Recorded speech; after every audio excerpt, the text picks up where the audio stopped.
আসসালামু আলাইকুম ওয়া রাহমাতুল্লাহ।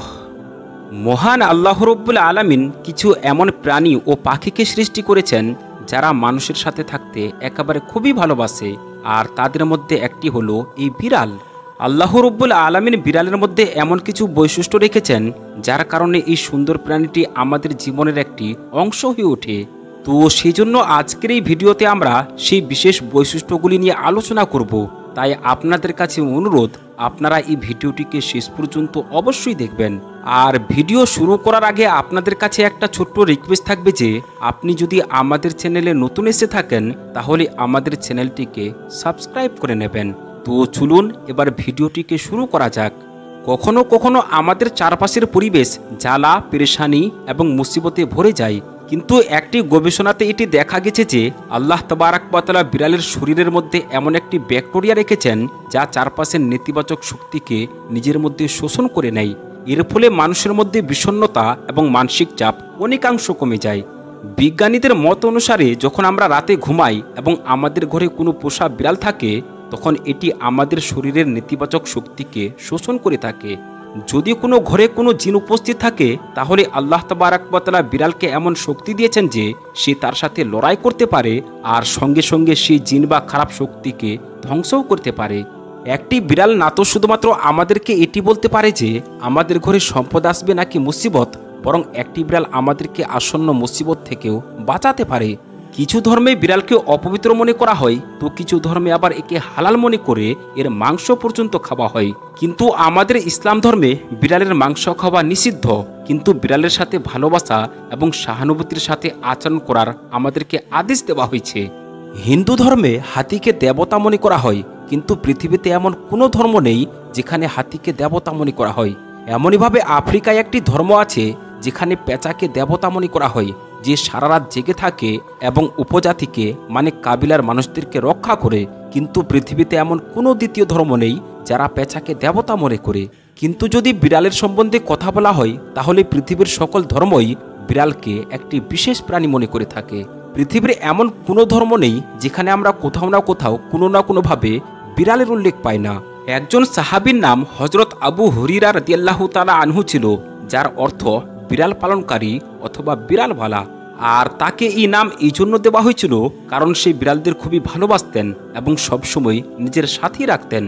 যদিও কিছু মানুষ এটি বিশ্বাস করে থাকেন যে এই নামের অর্থ বিড়ালের বাবা, কিন্তু এটি একেবারে ভুল, কেননা আরবি ভাষায় একটি শব্দের অনেক অর্থ হতে পারে। এর বিস্তারিত জানতে আপনি আরবি অথবা উর্দু ডিকশনারি দেখতে পারেন। তো যদি কোনো ব্যক্তি বিড়াল পালন করতে চান তাহলে তাকে কিছু নিয়ম অবশ্যই মেনে চলতে হবে, যেমন তাদের যত্ন নেওয়া, তাদের খাবার ও পানির সঠিক ব্যবস্থা করা, আর এটি নিশ্চিত করা যে যাতে করে তাদের কোনো ধরনের সমস্যা না হয়। কেননা যদি কোনো ব্যক্তি বিড়ালকে কষ্ট দেয় তাহলে তার ঠিকানা কিন্তু জাহান্নাম হতে পারে। এমনইভাবে একটি রিওয়ায়াত আমরা হাদিস থেকে জানতে পারি।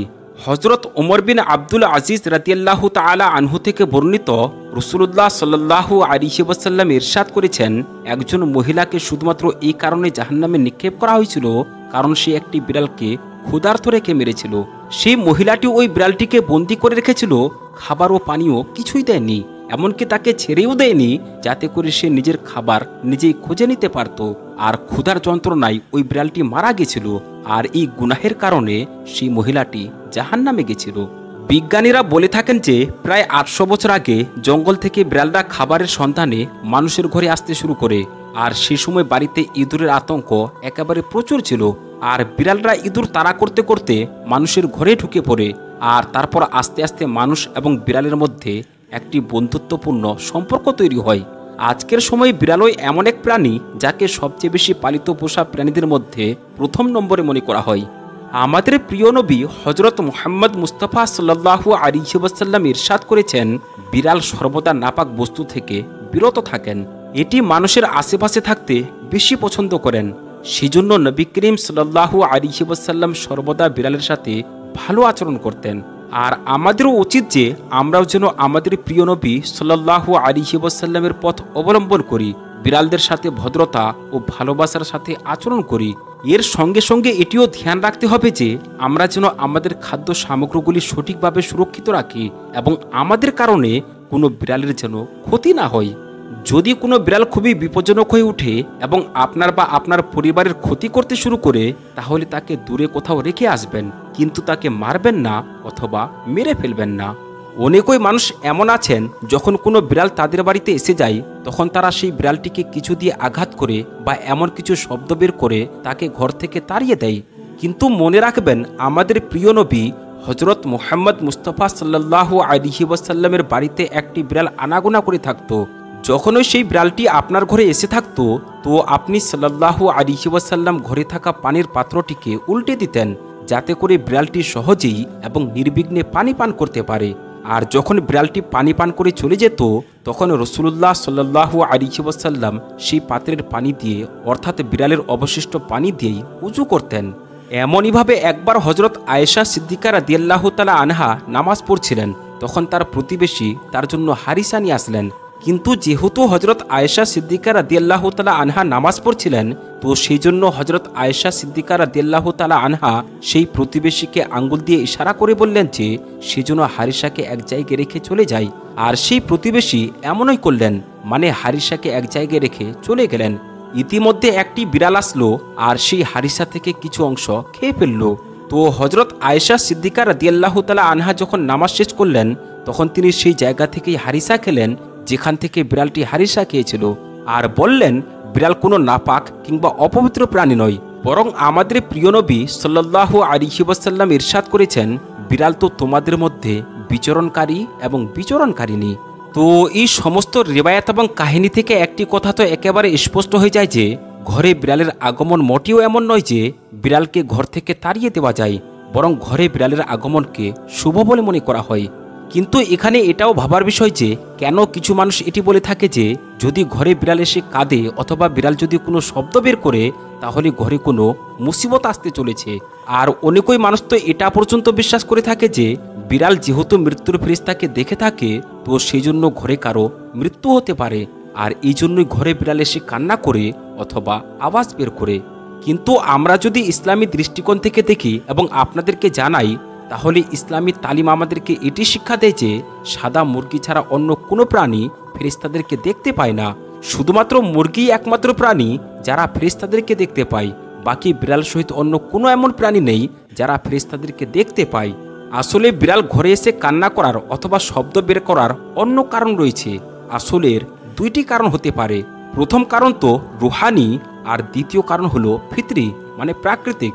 তো সর্বপ্রথমে আমরা ফিতরির দিকটিকে দেখে নিই, তারপরে আমরা রুহানির সম্পর্কে কথা বলবো। তো সর্বপ্রথম মনে রাখবেন, বিড়ালও একটি জীবন্ত প্রাণী এবং বিড়ালেরও নিজস্ব চাহিদা রয়েছে। বেশিরভাগ সময় বিড়াল আমাদের বাড়িতে এসে আওয়াজ করে, যেটিকে আমরা মানুষেরা কান্না মনে করি, কিন্তু আসলে তারা সেরকমভাবে কাঁদে না, বরং তাদেরকে হয়তো ঠান্ডা লেগেছে অথবা অন্য কোনো সমস্যা হচ্ছে, সেই জন্য তারা আমাদের বাড়িতে এসে আশ্রয় নেওয়ার জন্য শব্দ বের করে। অথবা প্রায়শই যে বিড়ালরা হয়ে থাকে, অর্থাৎ যারা পুরুষ বিড়াল হয়ে থাকে, তারা এলাকা নিয়ে ঝগড়া করে থাকে, কারণ বিড়াল যে হয়ে থাকে তারা নিজের এলাকাকে রক্ষা করে। আর যখন কোনো অন্য পুরুষ বিড়াল, অর্থাৎ যখন একটি পুরুষ বিড়ালের এলাকায় অন্য পুরুষ বিড়াল এসে থাকে, তখন সেটাকে তাড়িয়ে দেওয়ার জন্য তার সাথে ঝগড়া করে। এবার যখন তারা নিজেদের মধ্যে লড়াই করছে, তখন আমরা মনে করি তারা কাঁদছে, কিন্তু বাস্তবে তারা লড়াই করছে। তো এটি তো ছিল ফিতরি, মানে প্রাকৃতিক কারণ। এবার আপনাদেরকে রুহানি কারণটির সম্পর্কেও জানিয়ে দিই।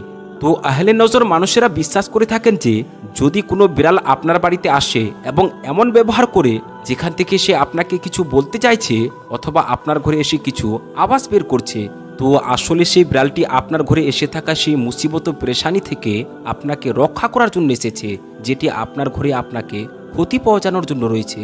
কিন্তু আমরা মানুষেরা এতটাই অবুঝ যে আল্লাহ তাবারাক ওয়া তাআলা এমন একটি প্রাণীকে, যেটি আমাদের উপকারের জন্য সৃষ্টি করেছেন, যেটি নিজে থেকে আমাদের ঘরে এসে থাকে, যাতে করে সে আমাদের ঘর থেকে সেই ঝামেলাগুলোকে দূর করতে পারে, আমাদেরকে সেই ঝামেলাগুলো থেকে রক্ষা করতে পারে, যা আমাদের আর্থিক ও শারীরিক উভয় ক্ষতি করে, আমরা নিজেরাই সেই প্রাণীটিকে মারি এবং তাড়িয়ে দিই।